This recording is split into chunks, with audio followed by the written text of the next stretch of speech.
Il sort tout ce qu'il y a dans le sac. Et il met les sacs sur la tête de la femme. Et il s'en va. Il parle. Comme ils ont des langues que certaines personnes ne comprennent pas. La Bible dit lorsque vous parlez en langue dans une salle, il faut que Dieu envoie toujours un interprète. S'il n'y a pas d'interprète, la langue là est parlée en vain. Alors quand lui parle comme ça, on commence à dire des choses que vous ne comprenez pas. Même dans son sorcellerie, il rentre. Après il revient. Il dit, monsieur, prends le sac de ta femme. Là, il est essoufflé parce que peut-être ses esprits-là l'ont beaucoup bousculé. Prends le sac, monsieur prend le sac de la tête de sa femme, il l'ouvre comme ça, des billets de $100, ils ont compté jusqu'à $1,500. Ça ne vient pas de Dieu comme ça. Amen. Alléluia. Amen. Jésus-Christ ne nous a pas laissé une seule formule de multiplication d'argent. Amen. Ça n'existe pas avec Jésus. Multiplication d'argent, ça n'existe pas. Or, aujourd'hui, vous serez prospère. Regardez, ouvrez votre page Facebook. Après 5, 6, 7 photos, vous allez voir un paquet d'argent. Vous allez voir des briques d'argent. Vous allez voir de l'argent dans des assiettes. On vous promet cet argent. On vous dit, si vous cliquez seulement oui. Et je vous jure, ne cliquez pas. Hein. Parce que si vous cliquez seulement oui, ils ont votre coordonnée. Ils sont capables de vous envoûter, de vous amener quelque part où jusqu'à vous allez posséder une bague qui va commencer à vous faire de vous, je ne sais pas. Alléluia. Préservez-vous de toutes ces choses. Amen. Lorsque vous voyez ça passer seulement. Lorsque vous... L'argent, ça ne tombe pas du ciel, ce n'est pas la manne. Et puis la manne, c'est fini là. La manne, ça ne tombe plus, à part les champignons qui sortent du sol. À part les champignons, il n'y a que de manne. Parce que les champignons, dans la forêt, chez nous, on les cueille comme ça. On ne sait pas d'où ça vient. On les mange. Alléluia. Amen. À part les champignons, la manne ne tombe plus. Donc l'argent, les paquets d'argent comme ça, ça ne tombera plus. Ça ne tombera plus. Quand vous allez toucher à cet argent, nous allons constater que vous avez touché à quelque chose d'impur et nous allons témoigner. Ces frères-là, normalement, dans les conditions normales de vie, ils ne peuvent pas s'enrichir de cette manière-là. Amen. Alléluia. Amen. Parce qu'on se connaît dans le quartier, on sait d'où il sort, d'où elle sort, d'où il vient, d'où elle vient, comment il est, comment elle est. À un moment donné, on retrouve monsieur avec des Cadillacs, à un moment donné, une journée pleine comme ça, et puis bourré d'affaires. Il faut que ton oncle soit nommé Premier ministre hier. Quand bien même il a été nommé Premier ministre hier, il faut qu'il attende son salaire. Alléluia. Amen. Donc des paquets d'argent comme ça, ne vous fiez pas à ces choses-là. Ne faites pas confiance à ces choses-là. Quand vous voyez ça sur votre page Facebook, passez. Je ne vous interdis pas d'aller sur Internet. Ne dites pas que papa l'a dit. Non. Allez, faites ce que vous voulez, ce que vous pouvez. Mais quand vous voyez l'argent passer, passez. Alléluia. Amen. Alléluia. Amen. Il y a des témoignages comme ça que les amis peuvent faire de nous. Les amis. Lorsqu'ils regardent comme ça, ils disent oui. Ça là, c'est l'homme qu'il faut. Lui là, c'est l'homme qu'il faut. C'est la raison pour laquelle il y a élection. Quelqu'un va dire amen. C'est la raison pour laquelle il y a vote. On dit bon, nous avons deux candidats, nous allons choisir celui qui est le meilleur. C'est le témoignage du meilleur qui va attirer notre attention afin que nous votions pour lui. Si vous n'avez pas été fameux, on va dire bon, next time. Essayez encore comme en loterie. Essayez encore. Alléluia. Amen. La vie, comme vous le voyez, bien aimé, est faite des choses bizarres, parfois.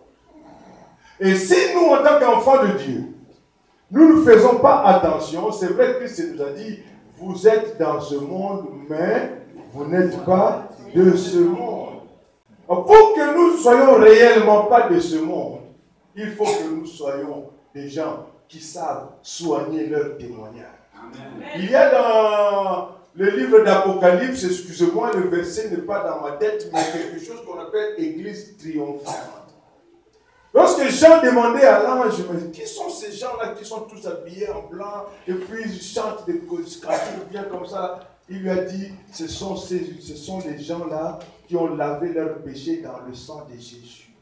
Et ils sont devenus purs comme ça. Là. C'est pour ça qu'ils sont juste là. Parce que là, il y a eu une mise en place dans le ciel qui n'a pas encore eu lieu, mais qui aura lieu le jour là. La parole de Dieu nous dit, il y a un individu assis sur le trône, tout autour de lui 24 vieillards, dans les 4 coins, 4 êtres vivants, et puis donner du souffle du vent sur la nature, et puis à un moment donné, l'ange a commencé à crier, il cherchait quelqu'un pour venir ouvrir le livre, et puis il n'y avait personne, Jean a commencé à pleurer. Comment mon nom ne peut pas se trouver sur la liste? Comment moi je ne peux pas être digne d'ouvrir ce livre-là? C'est quel bouquin ça? Mais la personne était assise avec le livre dans sa main droite, comme nous dit la Bible, dans l'Apocalypse. Et pendant qu'il pleurait, l'ange est venu lui dire, hey, regarde, quand il s'est retourné comme ça, on dit, il y a eu un autre personnage sur la scène. On dit qu'il a vu un agneau. L'agneau qui semblait égorgé. Et la Bible nous dit que l'agneau s'avança pour aller prendre le livre de la main droite de celui qui était assis sur le trône. Mais il s'agit de qui lorsqu'on parle de l'agneau? Il s'agit de Jésus. Dieu a rendu témoignage de Jésus. Jésus-Christ lui-même le dit, c'est mon Père qui rend témoignage de moi.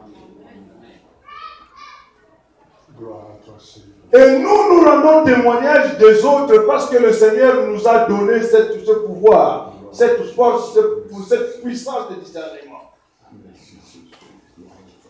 Et moi, l'objectif pour moi aujourd'hui, c'est de dire à mon frère, à ma soeur, où que tu vives, quoi que tu fasses, vis en conformité avec les Écritures. Amen. Et non avec ce que la société te dit. Amen. La Bible nous donne quelque chose comme des petits principes. Imaginez-vous lorsqu'on dit honore ton père et ta mère pour que tes jours soient plus longs sur la terre. C'est-à-dire que lorsque tu n'honores pas ton père et ta mère, tu diminues le temps de vie sur la terre. Amen. Toi-même, tu les diminues. Il n'y a pas sorcier. Il n'y a pas magie. Honore seulement. Fais-leur honneur. Fais-leur plaisir. Qu'est-ce que mon père aime? Qu'est-ce que ma mère aime? Lorsqu'on commence à se chicaner avec ces gens-là, le témoignage de ton père. Imaginez, vous voulez aller vous marier. Papa dit, cette fille, mon fils ne peut pas le marier parce que mon fils est un mauvais garçon. Est-ce qu'il y a le beau-père va te donner encore la fille? C'est ton père qui témoigne contre toi. C'est dangereux, hein? Imaginez qu'au ciel, votre maman dise non, Dieu, mon fils là, non, lui, non, il a fait trop de mal ici. C'est vrai, hein? Dieu est capable de les écouter. Hein? Alléluia. Parce qu'il demande de leur donner honneur. Dans notre communauté où nous vivons, le respect de la loi, le respect des amis, le respect des papas et des mamans des voisins, le respect des aînés, tout cela, ça compte.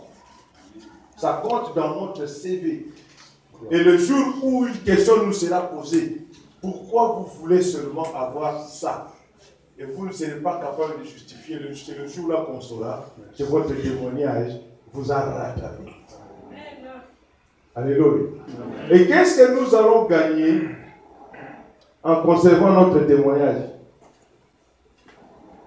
La Bible nous dit que nous avons une couronne de gloire que nous allons gagner. Et la Bible fait une différence entre cette couronne et la couronne que nous gagnons dans les stades lorsque nous jouons au ballon, lorsque nous jouons au hockey sur glace. Nous gagnons les coupes là-bas aussi. Mais ça, ce n'est pas pareil à la coupe, à la couronne de gloire que le Seigneur a réservée pour nous. C'est pour cela aujourd'hui, la Bible dit dans les livres de Marc, lorsque vous entendez sa voix, ne durcissez pas votre cœur. Si vous vous retrouvez dans une situation telle que votre témoignage avait été gâché par telle situation, répondez-vous. Répondez-vous. Si vous avez péché contre quelqu'un, allez lui demander pardon. N'ayez pas honte. Si c'est votre ami, si c'est votre père, mère, ou votre frère, votre soeur, allez lui dire pardonne-moi. La dernière fois là, j'avais manqué. Et si lui il refuse le pardon, la Bible dit c'est des charbons ardents que lui il amasse sur sa tête. Amen. Alléluia. Amen. Alléluia. Amen. Je pense que pour aujourd'hui, j'ai voulu vraiment nous parler du témoignage. Le message est tellement long que le temps est petit.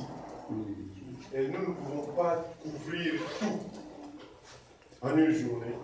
Le Seigneur permettra que nous revenions sur ce genre de choses une autre fois. Quand lui nous donnera l'occasion et qu'il réglementera le temps, nous reviendrons sur ces mêmes choses et peut-être un peu plus, et peut-être un peu plus argumenté et peut-être un peu plus agencé. Ma prière aujourd'hui est que le Dieu qui restaure puisse restaurer l'âme de chacun de nous. Que le Dieu là puisse nous prédisposer à la vie éternelle. Jésus-Christ, notre Seigneur, a dit, Père, tout ce que tu m'as donné, je leur ai donné la vie éternelle.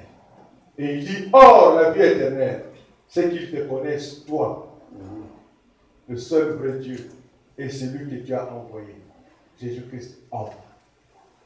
Je vous remercie. Que mon Seigneur. Amen.